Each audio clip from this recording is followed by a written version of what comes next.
Caitlin, I know you guys approach every game the same, but it's the teams that were the semifinalists last year were the teams that kind of everybody had the most trouble with. Does this seem like a really good first test in terms of that level of play? Yeah, I mean, this is the reigning champion, and probably the favorite to do it again. So it'll be a great gauge for us to see where we are. It's early in the season, and they're not going to be where they're going to be in, October too. So, it's both ways there. I think everybody's trying to figure out things. They have a few different pieces than they had last year. So that'll be different, but, overall, like, we should know the scout. We should know who they have on their team, and if you can't get excited for these type of games, then you probably shouldn't be playing basketball. But I think our group is ready to go, and it's a really fun challenge for us. I think the crowd is going to be great. It's a great Saturday game for us, so we're excited about the challenge. Caitlin, you're a pretty good rebounder. I'm just curious, like, when was that instilled in you, and just like your ability to anticipate where the ball is going to ricochet sometimes? Like, how did you get? Yeah, I think you just try to read the ball off the rim. I think that's when we're our best in transition is when I get the rebound off the rim and then I can push. It presents a lot of matchup problems off of a missed shot. You're not getting to your matchups. We're playing fast. We're playing in transition. That also is really hard to get to. So, that's my favorite. I try to hunt the ball off the rim. I'm not the best person at boxing out. I could probably improve in that area a little bit. But I think it just comes with playing basketball for a really long time. You understand, like, angles and, reading, I can usually read the shot off somebody's hand, whether it's me short or long or whether it looks good. Obviously, I misjudge it here and there, and then you go down and chase it. And more than anything, I think it gets us started on a really good offensive break. So that's the best part about it. I mean, you touch on it a little bit, but how much do you view a game like today as a chance to make a statement versus just kind of treating it as any other game?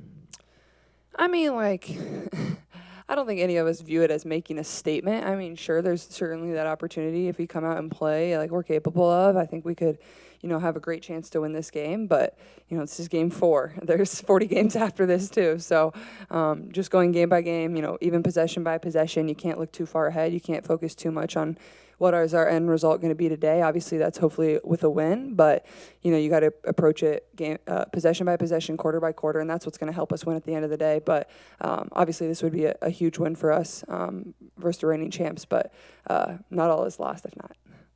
Caitlin, when you're face guarded like you are, have been at least the last couple of days, what are kind of the things that are going through your mind during all that, where you probably want to be involved, but also how do you find the right combo when that is going on like we've seen? Yeah, I think I conceded a little too much to Atlanta in the last game. The first game, they guarded me the same way, and I was a little more aggressive. I think we need to do a better job of getting me the ball in transition, whether somebody's there or not. I think there's a fine balance of playing me off the ball and also getting the ball in my hands. That's when I'm the best in transition. Everybody knows that. I'm very open about that. So I think there's times to pick and choose, and we're learning that as a team of how we can be more successful in that area. I think we really lacked in early drags, early step-ups in the second game versus Atlanta. The first game, we didn't really do it well either. I didn't think we really exploited them for playing drop coverage. So just little areas where we need to read the game a little bit better, and it starts with me, of telling my teammates, like, come here, come get me, come screen me. I think just moving with better pace, too. That's harder to guard. A lot of times I was just standing there. And standing there is okay, is good sometimes. There's a lot of plays me and Steph went back and watched, and just by the way I moved out of the play, it gave my teammate a wide-open layup or gave my teammate a wide-open shot. So there's a fine balance of picking and choosing, but at the end of the day, I have to be involved. I have to find ways to cut, to move, to get open, to screen. And there's a lot of things in our offense that aren't quite clicking yet, and it's going to take some time, and it'll be a lot easier once we really figure that out. But I think just being assertive and getting the ball a little bit more in transition and cutting hard, being a good screener, and all that will open up for me. Yeah, what are some of those things that Sydney Colson, it really looked like you guys were having a moment on the bench, especially in that first half. Just some of those things that she was able to pass down to you and really just kind of get your mind focused on. Yeah, I mean, I think Sid knows this league as good as anyone. She's, won in this league. She's been around a good amount of time, so she understands. She played a lot against a lot of these players that are playing in this league. She knows, what they're good at, what they're not good at. So just communicating, and obviously, she's been a point guard. She knows what she's saying, so it's really nice to have that. And I think for us, Sid has just been a constant. She's always level-headed. Whether things are good, whether things are bad, she's still the same exact person. Whether we lost to Atlanta at home, we got back in the locker room and people were pretty defeated, but Sid was right there picking people up, and like she's like, it's only one game, like, and I think that just speaks to her experience in the league. Like, she's won championships. They never had a perfect record. There's going to be games you lose. There's going to be learning moments, and that's where we really rely on Sid the most. But also, she came in and played big minutes in that second Atlanta game in the third and fourth quarter for us. So it's somebody that we all count on too.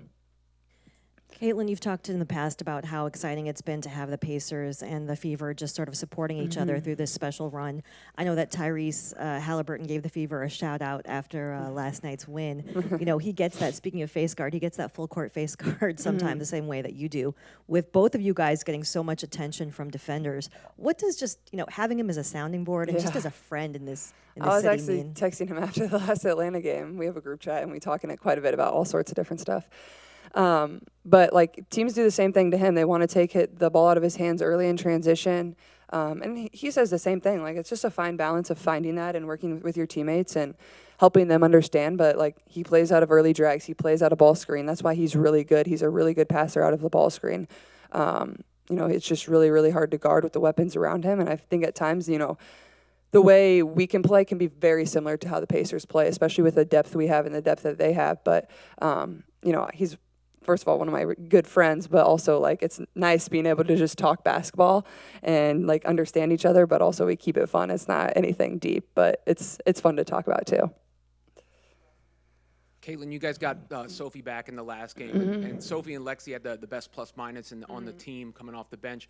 What kind of different looks do they provide when they're on the floor together?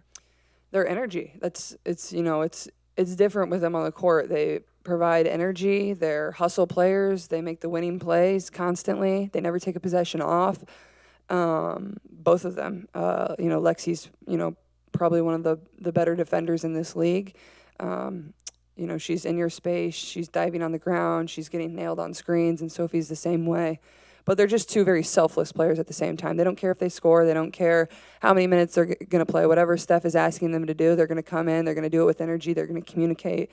They're going to cheer for their teammates. And those are the type of teammates you want, type of people you want on your team. And both of them have been tremendous. So it was great to see Sophie back in the lineup. I think she really gave us a boost that we were missing there in the first Atlanta game.